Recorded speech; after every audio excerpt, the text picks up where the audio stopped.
नमस्कार मित्रांनो, आचार्य 90 FM योन रेडिओ मध्ये मी तेजस्विनी आपल्या सगळ्यांचं स्वागत करते। मित्रांनो, आज विशेष दिवस आहे, तो म्हणजे स्वातंत्र्यवीर सावरकरांचं शतक महोत्सवी वर्ष आहे। म्हणजे अंदमानातनं त्यांची मुक्तता होऊन आज शतक महोत्सवी वर्ष आपण साजरं करतोय आणि या निमित्त आपण खास कार्यक्रम आयोजित केलेला आहे आणि त्यासाठी आपण डॉक्टर राहुल भांडारकर सर यांना आपल्या आचार्य 90 FM स्टुडिओमध्ये आमंत्रित केलेलं आहे। राहुल सर, तुमचं खूप खूप स्वागत आहे आमच्या स्टुडिओमध्ये। नमस्कार। आणि राहुल सरांनी दरवेळी आपल्याला सावरकरांविषयी, सावरकर प्रेमी असल्यामुळे सावरकरांविषयी बरेचसे कार्यक्रम आपण वर्षभर आपण आचार्य 90 FM स्टुडिओमध्ये सादर केलेले आहे।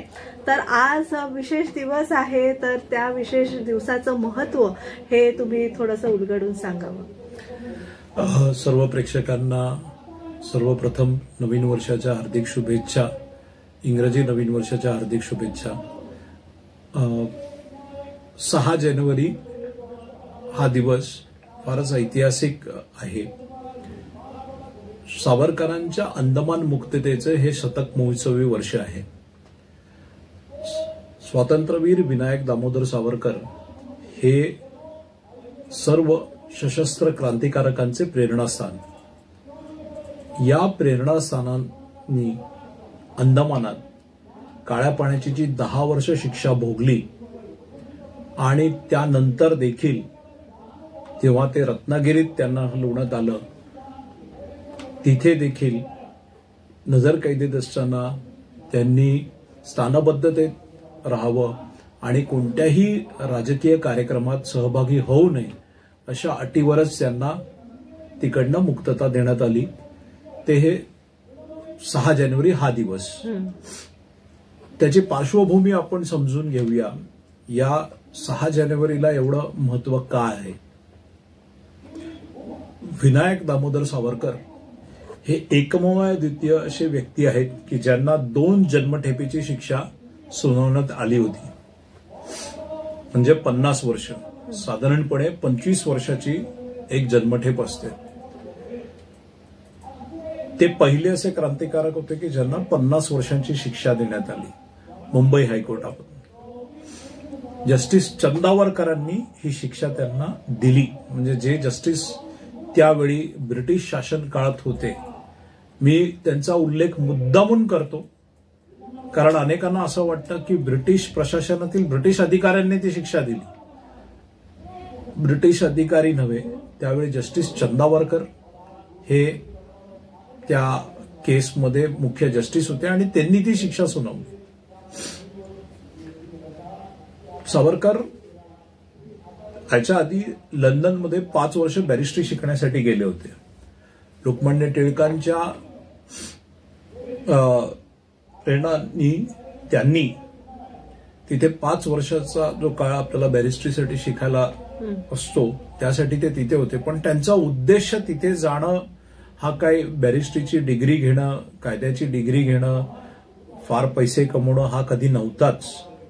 जर आपण शत्रूच्या शिबिरात हे जर पुस्तक वाचलं, तिथे असणारे सामजी कृष्ण वर्मा यांनी त्यांना तिथे इंडिया हाऊसमध्ये राहण्याची जागा आणि व्यवस्था करून दिली होती आणि तिथे असणारे इतर क्रांतिकारक NPT आचार्य असतील, अय्यर असतील आणि इतर सहकारी, महिलांमध्ये जर नाव घ्यायचं झालं तर मॅडम भिकाजी कामा, हे सर्व जे क्रांतिकारक त्या इंडिया हाऊसमध्ये होते आणि 5 वर्षाचा तो काळ जो आहे तिकडचा, त्यांनी तिथे राहून की ही ब्रिटिश राज्यसत्ता आपल्या देशावर कशा प्रकारे आपल्या देशाला त्यांनी गुलाम बनवलं आहे आणि त्याच्यातनं आपली मुक्तता कशी झाली पाहिजे आपल्या देशाची, ह्याच्यावर ते वेगवेगळे शोध घेत असत। स्वातंत्र्य समर 1857 हा सगळ्यात मोठा महाग्रंथ ज्याला मी म्हणेन, हा त्यांनी तिथे लिहिला। त्याच्या आधी याला सिपॉय म्युटिनी असा शब्द वापरतात होता। सिपॉय म्युटिनी म्हणजे काय, तर काही बंडखोर सैन्यातील काही बंडखोरांनी केलेलं बंड, पण भारतातील लोकांना आणि आंतरराष्ट्रीय पातळीवर देखील लोकांना पटवून देण्यासाठी 1857चं पहिलं स्वातंत्र्य समर हे ब्रिटिश वसाहतीतील काही पुरावे शोधून काढून, काही त्यावेळेचे जे संदर्भ आहेत ह्यांचा शोध घेऊन अभ्यास करून स्वातंत्र्यवीर सावरकरांनी अभ्यासपूर्ण ते मांडलं. आणि त्यासाठी भारतीय लोकांना आणि आंतरराष्ट्रीय पातळीवर लोकांना कळलं की 1857चं हे पहिलं स्वातंत्र्य समर आहे, त्याचं महत्व काय. हे सगळं चालू असतानाच एका विशेष खटल्यामध्ये त्यांना अटक झाली आणि त्यांना भारतात आणण्यात आलं. आणि तेव्हा त्यांना मुंबई हायकोर्टाने ही शिक्षा ठोठावली 2 जन्मठेपेची. त्याच्यावरती सावरकरांचं एक वाक्य आहे जे सांगून मी आजच्या कार्यक्रमाला सुरुवात करीन की 2 जन्मठेपेची शिक्षा मी भोगायला तयार आहे, पण खरंखरच 50 वर्षाचा काळ तुमचा ब्रिटिश साम्राज्य हा भारतावर राहणार आहे का. आणि खरखर तसंच घडलं की 47 साली जेव्हा आपल्याला स्वातंत्र्य प्राप्त झालं त्यावेळीही सावरकरांनी हेच वाक्य वापरलं.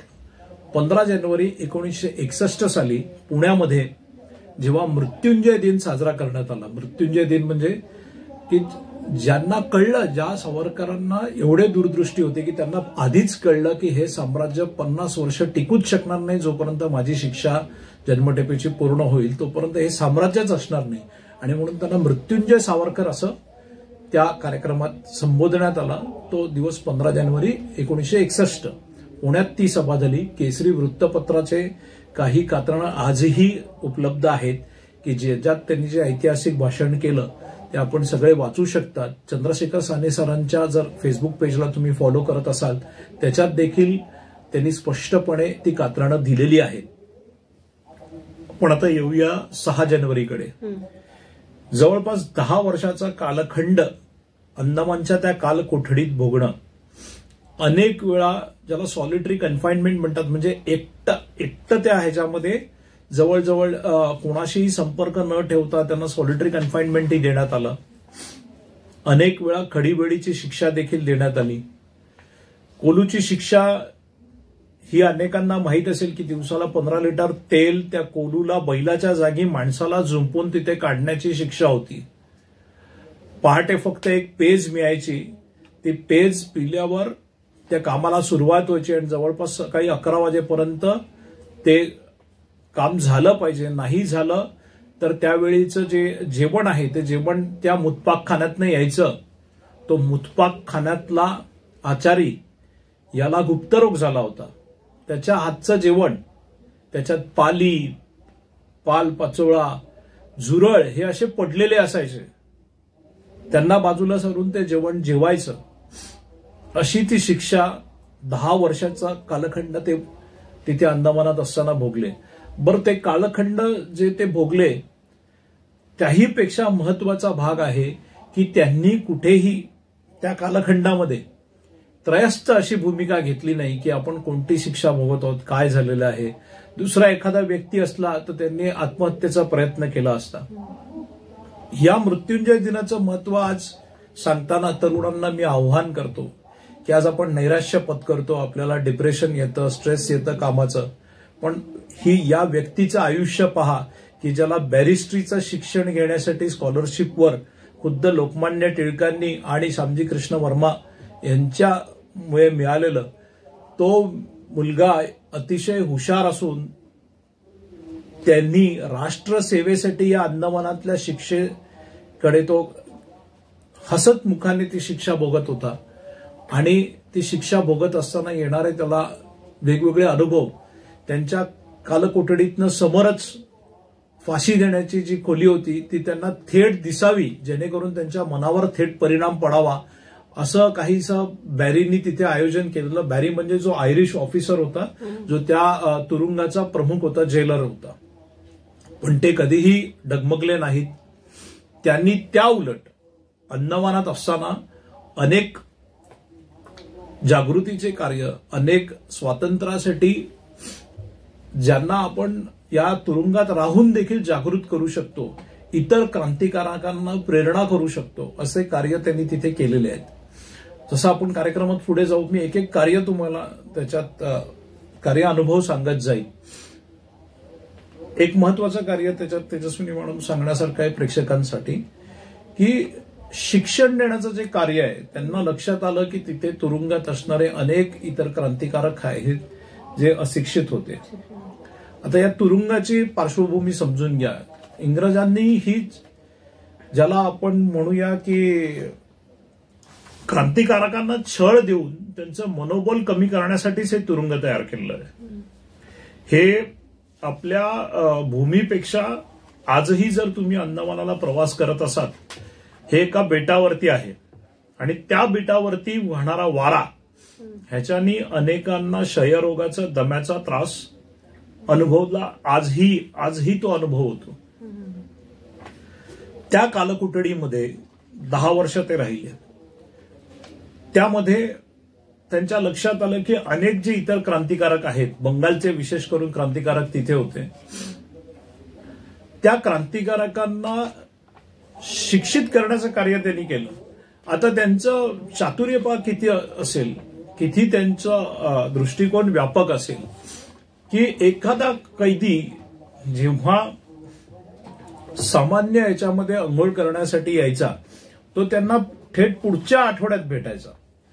तर त्याची त्यांनी अनुक्रमणिका करून ठेवलेली की हा कैदी मला कधी भेटलाय, आणि जेमतेम 5 ते 10 मिनिटाचा संवाद असायचा आणि त्यात ते त्यांना शिक्षित करण्याचे धडे द्यायचे. आणि असं करून त्यांनी तिथे अनेक कैद्यांना शिक्षण दिलं. अरे तिथे एक प्रथा होती, जे तिकडचे इतर जे क्रांतिकारक होते ते तिथे सलाम वगैरे म्हणत असत. तर सावरकरांनी राम राम ही प्रथा तिथे सुरुवात केली सर्व कैद्यांमध्ये, की राम राम म्हणून त्या कैद्यांना संबोधन करण्याला सुरुवात केलं. बघा, असा हा जो वैचारिक प्रवास आहे त्यांचा, हा त्या तुरुंगात देखील, त्या अंदमानाच्या शिक्षेत देखील चालू होता. आणि यासाठी हे शतक महोत्सवी वर्ष फार आपण म्हणूया की सर्व तरुणांमध्ये याचं का महत्व जावं, का पटावं, याचं कारण आहे की ह्याच्यातनं अनेक असे व्यवस्थापनाचे धडे घेण्यासारखे आहेत. अनेक असे आज व्यवस्थापनाचे धडे आहेत जे आजही तुम्ही तुमच्या आयुष्यात त्याची अंमलबजावणी करू शकता. आणि त्यांनी भिंतींवर सुद्धा, कारागृहातल्या भिंतींवर सुद्धा सुंदर असं काव्य लिहिलं. आणि ते लिहिणं ते विसरू नयेत, आपल्या विसर त्याचा पडू नये म्हणून ते लिहायचे. आणि ते लिहिणं फार कठीण होतं. त्याविषयी थोडंसं सांगताय का? कारण बरेचसे खंड त्यांनी, कमलासारखं महाकाव्य त्यांनी तिथे त्याची रचना तिथे केली.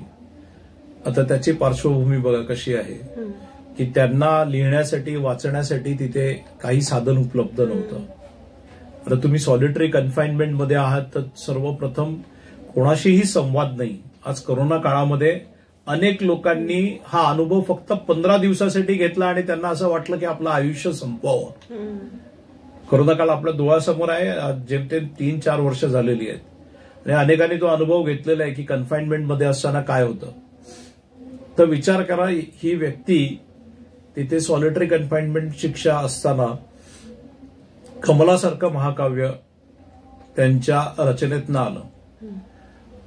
आता तिथे कोणतेही साधन उपलब्ध नाही, म्हणून त्यांनी तिथे जे काही त्यांच्याकडे उपलब्ध असे यंत्र होते, जसं मी सांगितलं की त्यांना नारळाचा जे सोल आहे ते काढायला सांगितलं जायचं, आणि त्याच्यातनं त्यांनी एक साधन तयार केलं आणि त्या अनुषंगाने ते भिंतीवर लिहित जायचे.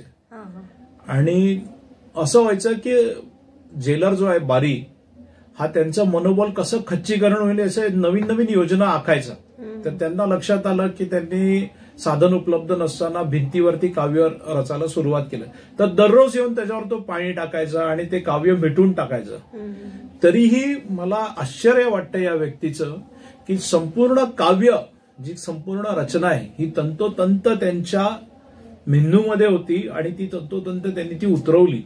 जितक्या वेळा ते मिटवलं जायचं तितक्या वेळा ते पुन्हा वरून यायचं, असं हे महाकाव्य त्यांनी तिथे त्याची रचना केली. त्यानंतर ज्याला आपण म्हणूया की इंग्रजीतला जो त्यांचा ग्रंथ आहे हिंदुइझमवरचा, हा पहिला ग्रंथ त्यांनी तिथे हे केला. कारण त्याच्या मागे असं एक कारण आहे की मोपल्यांचं बंड जिथे चालू होतं, मोपल्यांचं जे नरसंहार चालू होता, त्याच्यावरनं त्यांनी एक सर्वसाधारण माणसांना हिंदू आणि हिंदुइझम हे कळावं यासाठी त्यांनी त्या ग्रंथाची रचना केली. तो ग्रंथ कसा त्यांनी कोणतंही साधन नसताना बाहेरच्या लोकांपर्यंत पोहोचवला आणि तो छापून आला आणि संपूर्ण हिंदुस्थानात कसा पोहोचला, ही देखील एक रोमांचकारी घटना आहे. त्या ग्रंथाने पहिल्यांदा मी म्हणेन की जे डेफिनेशन आहे हिंदुस्थानचं किंवा हिंदुइझमचं, ते एकदम प्रखरपणे बाहेर आणलं की तुम्ही जन्माने ज्याही जातीमध्ये ज्याही धर्मामध्ये तुम्ही जन्माला आलेला असाल, त्याही पेक्षा जर तुम्ही या भूमीला आपली मातृभूमी आपली पुण्यभूमी मानत असाल तर तुम्ही हिंदूच आहात. ही एक व्यापक रचना त्यांनी मांडली की, आणि हा मला वाटतं हा त्या काळातील समकालीन नेत्यांमध्ये हा विचार कोणाकडेच असा पाहायला मिळालेला नाही आणि तो सावरकरांनी समोर आणला. आणि तो अशा काळात आणला की जेव्हा ते अंदमानात होते, कारण ते अनुभव पाहत होते की अशफउल्ला खान असतील, इतर जे राष्ट्रभक्त इतर धर्मीयांचे नेते असतील, क्रांतिकारक असतील, हे या भूमीला आपली मायभूमी मानत होते. पुण्यभूमी, पितृभूमी, म्हणजे माझे पित्र इथे, माझ्या 7 पिढ्या इथेच गेलेल्या आहेत, तर मी धर्माने कोणीही असेल, पण जर मी या मायभूमीला या मातृभूमीला आपलंसं मानतो तर मी जन्माने नाही तर माझ्या कर्माने तर हिंदूच आहे, अशी ही व्यापक भूमिका त्यांची होती. नक्कीच. एक छोटीशी विश्रांती घेऊया आणि आपण हा विशेष दिवसाचा जो कार्यक्रम आहे तो पुढे चालू ठेवूया. मित्रांनो, एक छोटीशी विश्रांती घेऊन पुन्हा भेटूया. तुम्ही ऐकत राहा आचार्य 90 FM ऑन रेडिओ.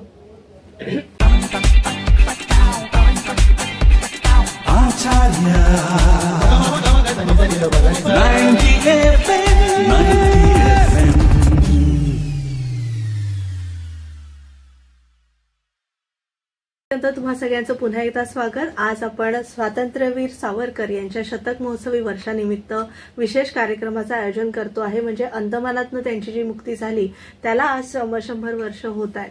त्यानिमित्त डॉक्टर राहुल भांडारकर सर आपल्याला मार्गदर्शन आणि त्या दिवसाचं औचित्य साधून त्या दिवसाचं महत्व आपल्याला सांगतायत. मला कारावासाचं एकंदरीत जीवन आपल्या तरुणांना माहिती नाहीये कसं असतं आणि त्यावेळी थोडी माहिती तुम्ही दिली त्या बाबतीत. तरी मला अजून त्यांनी विपुल प्रमाणात लेखन केलं आणि अशा विविध शिक्षा त्यांनी भोगल्या. तर एकंदरीतच त्यांचं जीवन कसं होतं कारागृहातलं ते जाणून घ्यायचंय. जसं मी मगाशी सांगितलं की अंदमान ही जी भूमी आहे ही आपल्या मुख्य भूमीपेक्षा, म्हणजे ती एका बेटावरती वसलेली आहे आणि तिथे ते कारागृह आहे, तर मुख्य भूमीपेक्षा ही फार लांब आहे. किमान 3 दिवस, म्हणजे त्या काळात जेव्हा त्यांना मुंबईत शिक्षा झाली तिथपासनं कलकत्ता आणि कलकत्त्यापासनं तो पुढचा त्यांचा अंदमानातील प्रवास, 3 दिवस प्रवास करून ते अंदमानात पोहोचले. अंदमानात जेव्हा ते दाखल झाले तेव्हा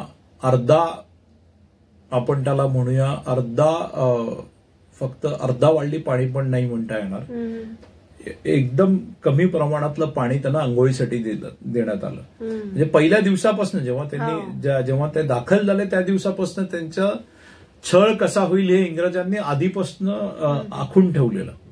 म्हणजे तुम्ही विचार करा, जो माणूस बॅरिस्ट्री शिकण्याकरता 5 वर्ष लंडन सारख्या ठिकाणी गेला आहे त्या काळात, हा काळ 1905 ते 1910चा आहे. 1910 साली त्यांना ती शिक्षा झाली आणि तेव्हापासून ते अंदमानात जवळपास 10 वर्ष होते. त्या काळामध्ये तो व्यक्ती तिथे दाखल होतो. एक जोडी कापड फक्त त्यांना देण्यात येतं आणि त्याच्यातच सगळं त्यांचं जे काय आयुष्य आहे ते त्यांना घालवायचं आहे. ही घटना म्हणजे जर एखाद्या व्यक्तीला आज सांगितलं की तुम्हाला 50 वर्षाची शिक्षा फक्त एखाद्या कोर्टामधनं आज सुनावण्यात आली तर त्याचा मानसिक परिणाम काय असेल हे विचार करा.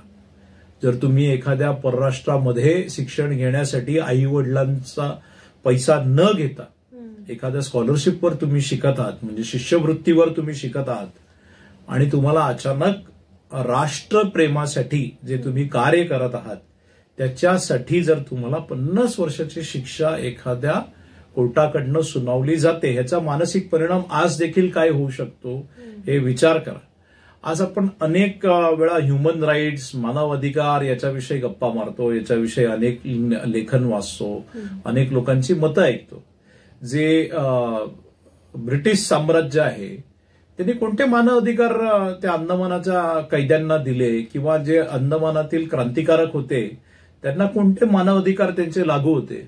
म्हणजे मला तर आठवत नाही की काही मानव अधिकाराच्या अंतर्गत येणारं कार्य त्यांनी केलं, आणि आज ते मानव अधिकाराचे धडे आपल्या राष्ट्राला देत आहेत.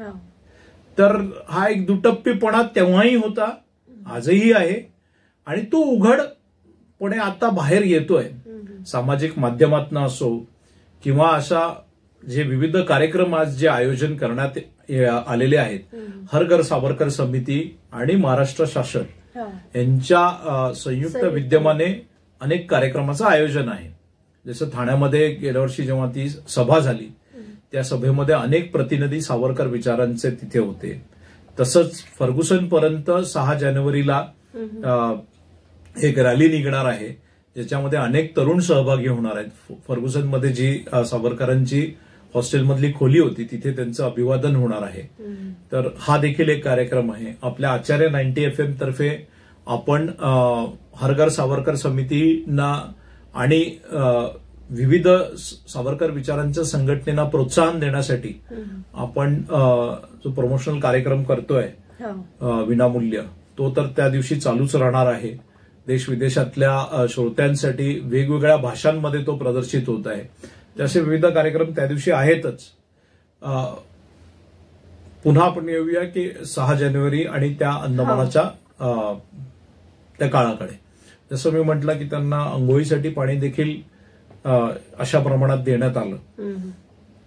त्यानंतर जी शिक्षा त्यांना भोगायची होती, कोलूची शिक्षा, तुम्ही तेजस्वी मॅम 90 FM तर्फे कव्हरेज केलेलं आहे. जेव्हा राष्ट्रकूट वाहिनीतर्फे ती स्पर्धा आयोजित करण्यात आली होती राष्ट्रीय स्मारकामध्ये, स्वातंत्र्यवीर सावरकर राष्ट्रीय स्मारक मुंबईमध्ये, जवळपास एक 300 स्पर्धक होते. मुख्य शिक्षा जी होती ती 15 लिटर तेल काढायची होती, बरोबर. आणि आपण जेव्हा आत्ताच अलीकडे 2-3 महिन्यापूर्वी ती स्पर्धा जेव्हा राष्ट्रकूटनी घेतली होती, एवढ्या स्पर्धकांमध्ये 18 मिनिटाच्या वरती कोणताही स्पर्धक तो कोलू फिरू शकत नव्हता. म्हणजे आपल्याला माहितीये की स्पर्धेपुरता फिरवायचं आहे, आपल्याला माहितीये की स्पर्धा संपल्यावर आपल्याला 1 तासाने तरी जेवायचं आहे किंवा आपल्याला आराम मिळणार आहे, हे सगळं असताना 18 मिनिटाच्या पलीकडे कोणी तो कोलू फिरू शकला नव्हता. तर विचार करा, 10 वर्ष ती शिक्षा भोगणं, दररोज 15 लिटर तेल त्याच्यातनं काढणं आणि बैलाच्या जागी स्वतःला जुंपून घेणं. काही वेळा तर असं होत असे की जेव्हा ती कोलूची शिक्षा, जेव्हा ते कोलू फिरवत असत तेव्हा अनेक वेळा, जे मी तुम्हाला सांगितलं की जेवण, एक साधी पेज त्यांना दिली जायची सकाळी, एक अर्ध भांड असेल पेजाचं, त्यात ही जुरळ विरळ असे सगळे पडलेले असायचे, ते बाजूला काढून ती पेज घ्यायची. आणि अंदमानात आजही तुम्ही गेलात तर पाण्याची टंचाई आहे, कारण सगळा समुद्राने व्यापलेला भाग आहे. आजही तुम्ही तिकडच्या नौदलातील अधिकाऱ्यांना विचारलं तर तिकडचं जे आहे ते दिवसाचं consumption of water per person असं डिसाइडेड आहे की 6 ग्लासाच्या वरती कन्झम्पशन होऊ शकत नाही, कारण तिकडे खरोखरच त्याची टंचाई आहे. म्हणजे आता टुरिस्ट वगैरे सगळे जातात, तो भाग वेगळा की त्यांचे मिनरल वॉटर वगैरे, पण जे अधिकारी आहेत त्यांचं एक वेगळं दिनचर्या असते. तर त्यावेळी त्यांना संपूर्ण दिवसात 2 ग्लास पाणी फक्त दिलं जायचं, एक फक्त दुपारी आणि एक संध्याकाळी. आणि तुम्ही विचार करा, या परिस्थितीमध्ये डायरिया सारखे आजार तिकडे जास्त प्रमाणात होते. आणि डायरिया झालेल्या व्यक्तीला जर त्याच्या नैसर्गिक क्रियेसाठी जायचं असेल तेही त्याला जाण्यावरती बंदी होती. त्यामुळे ज्या कारागृहात ते होते तिथेच ती नैसर्गिक क्रिया त्यांना आटपावी लागत असे आणि तिथेच झोपवावं लागत असे. काही वेळा तिथेच अन्नग्रहण देखील करावं लागत असे. अशी शिक्षा मला वाटत नाही अंदमानाच्या पलीकडे कोणी भोगलेली आहे. अशी ती शिक्षा म्हणजे मी फक्त एक वर्णन करतोय. आज एसी रूम मध्ये बसून वातानुकूलित वातावरणात बसून या गप्पा मारणं फार सोपं आहे, पण ती शिक्षा भोगणं, जसं मी म्हटलं की आज तरुण वर्गामध्ये 18 मिनिटाच्या पलीकडे कोण कोडू चालू शकला नाही आणि तेल तर काढूच शकलं नाही. तेल फक्त 30 ml 40 ml काढू शकलेत त्या स्पर्धेत देखील. कोणीही 15 लिटर काढू शकलेलं नाहीये. अशी ती शिक्षा. आणि त्यात महाकाव्य रचना करणं, महाकाव्य रचना करून ते बाहेर लोकांपर्यंत पोहोचवणं, कैद्यांना सुशिक्षित करणं. अनेक कैदी ज्यांचं धर्मपरिवर्तन तिथे करण्यात आलेलं की तुम्ही धर्मपरिवर्तन करा आणि तुमची शिक्षा कमी होईल. अनेकांना हिंदू धर्मात आणण्याचं कार्य देखील त्यांनी तिथे संपन्न केलं. म्हणजे एखादी व्यक्ती आपल्या राष्ट्रकार्याला, राष्ट्रप्रेरणेला कुठपर्यंत नेऊ शकते याचं एक ज्वलंत उदाहरण म्हणजे स्वातंत्र्यवीर विनायक दामोदर सावरकर. नक्कीच. आणि हर घर सावरकर समितीतर्फे आता बरेचसे कार्यक्रमांचं आयोजन होतंय. जसं तुम्ही म्हणालात महाराष्ट्र शासनाचा सुद्धा यामध्ये सहभाग आहे, सक्रिय असा सहभाग आहे. आणि आता ह्या शतक महोत्सवानिमित्ताने महाराष्ट्रभरच कशाला, मला वाटतं भारतभर अनेक कार्यक्रमांचं आयोजन होतंय. तर त्याची आखणी कशा प्रकारे आहे त्याविषयी थोडंसं सांगा.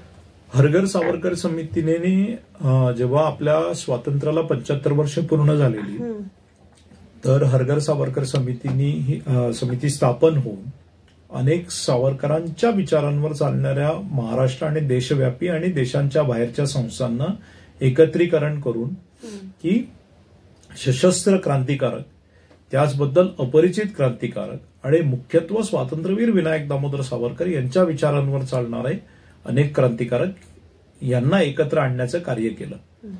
त्याच्यात जसं मी मगाशी सांगितलं ठाण्यामध्ये जी सभा झाली त्याच्यात आपले मंत्री, जे उद्योग मंत्री उदय सामंतजी होते आणि ज्याला आपण म्हणूया व्हर्च्युअल पद्धतीने महाराष्ट्राचे मुख्यमंत्री एकनाथजी शिंदे देखील तिथे होते. या सर्वांच्या देखरेखीखाली ही समितीचं कार्य चालू आहे. 6 जानेवारीला जसं मी म्हटलं शतक महोत्सवी वर्ष आहे अंदमान मुक्ततेचं. त्यामुळे अंदमानात असणारे इतर क्रांतिकारक आणि त्यांच्या कार्यांवरतीही एक दृष्टिक्षेप पडणार आहे. नुसतं स्वातंत्र्यवीर विनायक सावरकर यांच्या कार्यावर नव्हे तर इतर क्रांतिकारकांवर देखील. याच अनुषंगाने बाबाराव सावरकर जे सावरकरांचे थोरले बंधू, विनायक सावरकरांचे थोरले बंधू होते, ते देखील अंदमानात शिक्षा भोगत होते सावरकरांसोबतच. पण दोघांनाही ठाऊक नव्हतं की एकाच कारागृहामध्ये ते आहेत. म्हणजे किती दुःखद अनुभव आहे पहा. आपल्या रक्त्या नात्यातली माणसं त्या कारागृहामध्ये आहेत आणि ते देखील शिक्षा भोगतायत. एवढंही मानव अधिकार इंग्रजांकडे नव्हतं, एवढाही मनाचा जो काय आपण म्हणतो की एक मोठेपणा लागतो तो इंग्रजांकडे कधीच नव्हता. तो बंपकपणाच होता त्यांच्याकडे. तर असे इतर अनेक क्रांतिकारक तिथे होते आणि त्या क्रांतिकारकांच्या कार्यावर देखील एक दृष्टिक्षेप पडावा म्हणून हरघर सावरकर समिती हे विविध कार्यक्रम करत आहे. स्वातंत्र्यवीर सावरकर राष्ट्रीय स्मारक मुंबई हे देखील त्याच्यामध्ये महत्वाच्या भूमिकेत आहेत.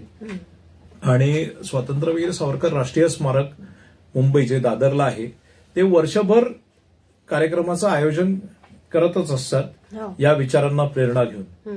यावर्षी हरघर सावरकर समितीने याच्या आधी व्याख्यानाचंही आयोजन केलेलं आहे.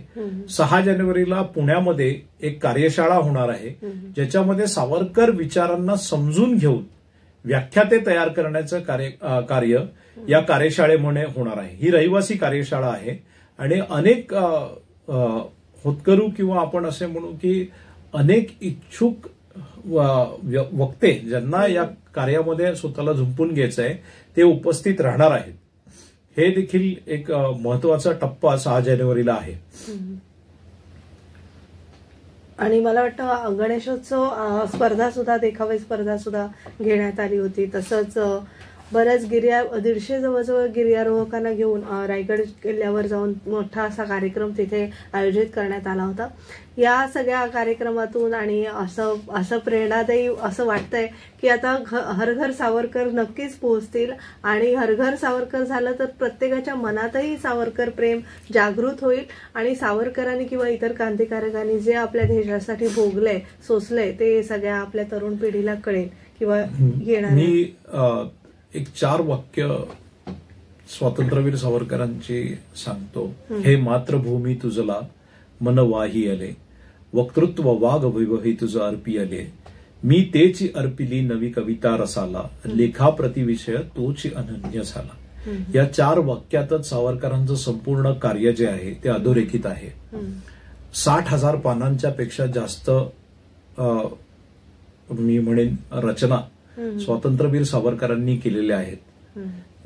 त्याचा जर संदर्भ द्यायचा झाला तर 3 महानाट्य ज्याला म्हणून, 3 महानाट्य जे फक्त कलात्मकतेचं प्रतीक म्हणून नव्हे तर समाज प्रबोधनाकडे जो त्यांचा कल होता, हा कल त्यांनी त्या 3 महानाट्यामधनं बाहेर आणला. मला जे सगळ्यात जास्त भावलेलं त्यांचं 3 नाटकांपैकी जे संन्यस्त खड्ग, जे त्यांनी त्याचं लेखन केलं, आणि उत्तरक्रिया, संगीत उत्तरक्रिया, संन्यस्त खड्ग ही माझी फार जवळची आवडणारी जी महानाट्य आहेत त्यातील 2 महानाट्य आहेत. आज हर घर सावरकर समिती हाही प्रयत्न करत आहे की त्यांचं जे नाट्य आहे ते लोकांपर्यंत यावं, पुनर्प्रक्षेपण त्याचं व्हावं, पुनर्प्रकाशित व्हावं आणि ते लोकांपर्यंत त्याचा जो मेसेज आहे तो मिळावा. अनंत पणशीकर सर आहेत, हे त्याच्यामध्ये एक महत्वाची भूमिका घेत आहेत. त्यांनी एक नाट्य वाचन, त्यांच्या काळ्या पाण्याच्या अनुमचं जे पुस्तक आहे त्याच्यावरती त्यांनी नाट्य वाचन एक कार्यक्रम केलेला. तो पुण्यातही झाला, मुंबईतही झाला. असे अनेक कार्यक्रम चालू आहेत. सावरकरांच्या आयुष्यावरती एक महत्वाचा भाग आजच्या दिवशी बोलायचा झाला, जानेवारी महिन्याच्या अनुषंगाने जर बोलायचं झालं, 1 जानेवारी 1900 अभिनव भारत या गुप्त संस्थेची सुरुवात, मुहूर्तमेढ 1 जानेवारी 1900 झाली. म्हणजे 123वं वर्ष त्याचंही पूर्ण होत आहे. म्हस्कर आणि पागे हे स्वातंत्र्यवीर सावरकरांपेक्षा ज्येष्ठ असणारे 2 सहकारी यांना घेऊन त्यांनी नाशिकमध्ये या संस्थेची सुरुवात केली. मित्रमेळा असं त्या संस्थेचं नाव होतं आणि तीच पुढे अभिनव भारतात रूपांतर झाली. आज नाशिकमध्ये तुम्ही गेलात तर अभिनव भारत मंदिर जे आहे हे या वास्तूला पाहून तुम्ही तो अनुभव घेऊ शकतात की त्या मित्रमेळ्याचं कार्य किती मोठं असेल. जे स्वातंत्र्यवीर सावरकरांनी वयाच्या 14व्या वर्षी अष्टभुजा देवी समोर, म्हणजे त्यांची जी कुलस्वामिनी आहे, हिच्या समोरची प्रतिज्ञा घेतलेली की मारिता मारिता मरेतोच झुंजेन, या प्रतिज्ञेला एक खऱ्या अर्थानं आपण असं म्हणूया की या प्रतिज्ञेला अस्तित्वात आणण्यासाठी त्यांच्या लक्षात आलं की आपल्याला एक क्रांतिकारी युवकांची संघटना तयार करण्याची आवश्यकता आहे आणि त्याच अनुषंगाने त्यांनी त्यांच्या सहकार्याला घेऊन ती संस्था स्थापन केली, मित्रमेळा. मित्रमेळ्याचंच पुढे अभिनव भारतमध्ये रूपांतर झालं. अनुशीलन समिती याच्याबद्दल आपण ऐकून असाल, जी बंगालमध्ये गुप्तहेरांची संघटना होती, तीच संघटना देखील सावरकरांच्या या संस्थेबरोबर अनेक वेळा त्यांचे वार्तालाप व्हायचे आणि अनेक वेळा त्यांच्याबरोबर विचारांची देवाणघेवाण ही व्हायची. त्यामुळे अभिनव भारतचं जे कार्य आहे ते फार मोठं आहे. त्या अभिनव भारतचं कार्य 1 जानेवारीला सुरुवात झालं, म्हणजे वर्षाच्या सुरुवातीला त्यांनी ते कार्य सुरुवात केलं. आता सावरकर ते भगूर सारख्या भागामध्ये, म्हणजे नाशिकपासून थोडा दूर आहे तो भाग, पण तिथे प्लेगची साथ असल्याने त्यांना स्थलांतर करून नाशिकमध्ये यावं लागलं आणि नाशिकमध्ये आल्यावर त्यांनी ही संस्था स्थापन केली. जसं मी म्हटलं, म्हस्कर आणि पागे हे त्यांच्यापेक्षा वयाने ज्येष्ठ असलेल्या लोकांना घेऊन त्यांनी ती संस्था स्थापन केली. कारण जे त्यांनी अष्टभुजा देवी समोर जी प्रतिज्ञा केली ती अस्तित्वात आणायची होती. ती फक्त शब्दरूपाने नव्हे तर ती कार्यरूपाने यावी यासाठी त्यांनी ती संस्था आणली. आणि अभिनव भारत ही मगाशी मी जसं सांगितलं 15 जानेवारी 1961 जो मृत्युंजय दिन म्हणून सावरकरांचा साजरा केला जातो, त्या दिवशी त्यांनी त्या संस्थेला संपूर्णतः त्यांनी पुण्यातल्या त्या भाषणात सांगितलं की आता भारत हा देश स्वतंत्र झालेला आहे, आता आपलं कार्य संपलेलं आहे आणि म्हणून ती संस्था आपण संपूर्णपणे विलीन करावी. आणि त्यासाठी अभिनव भारत ही त्या दिवशी विलीन झाली 61 साली, 15 जानेवारी 1961 साली. त्यामुळे आता ज्या अभिनव भारतच्या नावाने काही संस्था आहेत, या मुळात त्या स्वातंत्र्यवीर सावरकरांनी स्थापन केलेल्या संस्था नव्हे, कारण 61 सालीच त्यांनी ती समाप्त केली. आणि ह्याचे संदर्भ उपलब्ध आहेत, ऐतिहासिक संदर्भ उपलब्ध आहेत, ज्याच्याने त्याची शाश्वती होती की त्यांनी ती संपूर्णतः समाप्त केलेली संस्था आहे.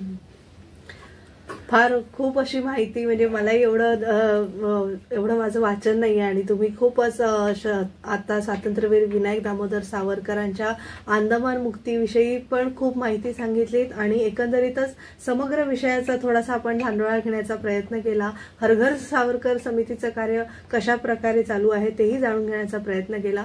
आणखी एक असाच कार्यक्रम घेऊन आपण पुन्हा भेटूया. डॉक्टर राहुल भांडारकर, तुम्हाला मी कारण आपण आवाजाच्या माध्यमात आहोत आणि हा उल्लेख केल्याशिवाय, रेडिओवरती हा उल्लेख केल्याशिवाय आपण आवाजाच्या माध्यमात आहोत.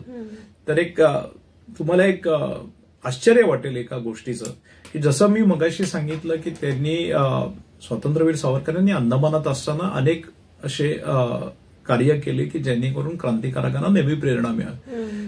ते एकमेकांशी संवाद साधता येत नव्हता तिथे त्या सेल्युलर जेलमध्ये. तर आवाजाची व्यापकता कशी त्यांनी ओळखली बघा.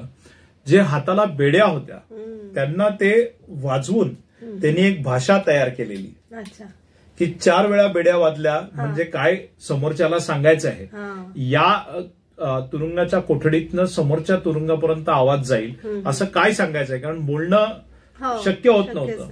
तर आवाजाच्या माध्यमाचा उपयोग करून त्यांनी एक रचना केली, भाषेची रचना केली की जेणेकरून त्या भाषेतनं लोकांना संवाद कळेल आणि त्यातनं देखील त्यांनी प्रेरणा दिली. म्हणजे अशक्य असं काहीच नाहीये या जगात.